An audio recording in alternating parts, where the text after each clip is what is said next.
Okay, so my role in the challenge, I feel like in ways I kind of took on a leadership role, or I just was really trying my best. I was really engaged with the riddles, looking around me, trying to make sure that people were doing what they were supposed to be doing, pushing people along, helping people with their sandbags when they needed them, um, using as much of my, I don't know, intelligence and awareness as I could to either help with the riddles or try and catch people in the act of traitor behavior.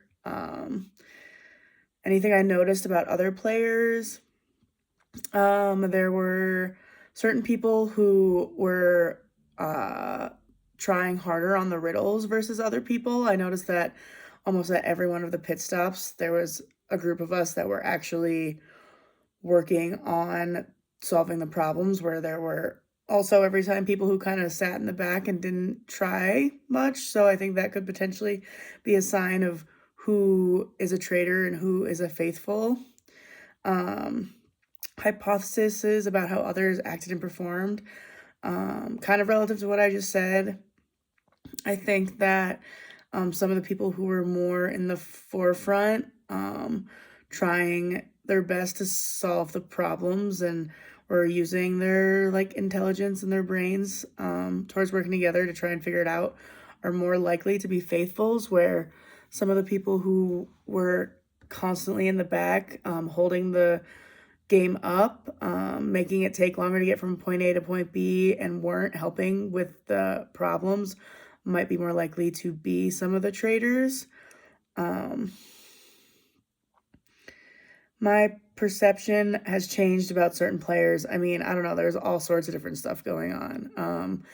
Some, like one of my new theories or hypotheses is that the traders may be some of the more naturally kind of like quiet and slower people in the class, because I think in ways it makes them easier to kind of fall through the cracks. So that's something I'm gonna kind of pay more attention to, is the quieter, more reserved, less engaged type of people. I think it might be easier for them to end up being some of the traders. Um, any suspicions I have?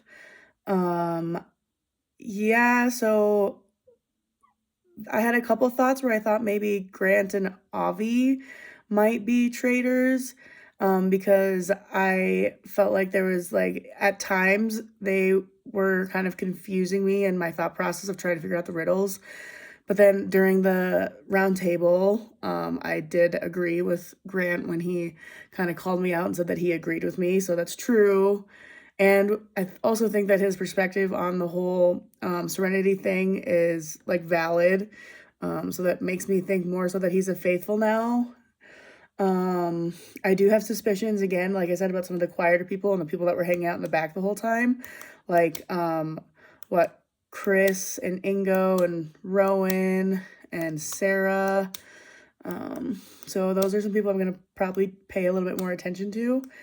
In the future, um, I think this time I was just so focused on the um, tasks at hand that I didn't pay a whole lot of attention to what was going on around me as much as I could. So in the future, I want to try to pay a little bit more attention to how other people are interacting and how other people might be slowing us down or sabotaging the game, rather than being so focused on creating the or accomplishing the tasks at hand. I mean, it's important to do both as a faithful, but I think I need to direct my attention around trying to find where the traders are also while working towards the goals. Um, and I think right now, I think a trader might be Chris, because at the very end when we were all running up the hill, I noticed that there were some people, Avery, Rowan, I think, and Chris were all the way in the back and they kept on dropping the bags. And I ran back to make sure that we picked up the bags and got going. And Chris kept on dropping his bag and kept on dropping his bag. And so I picked it up and made sure that we got there with 2 minutes left to go. So at this point, I think he potentially might be a traitor.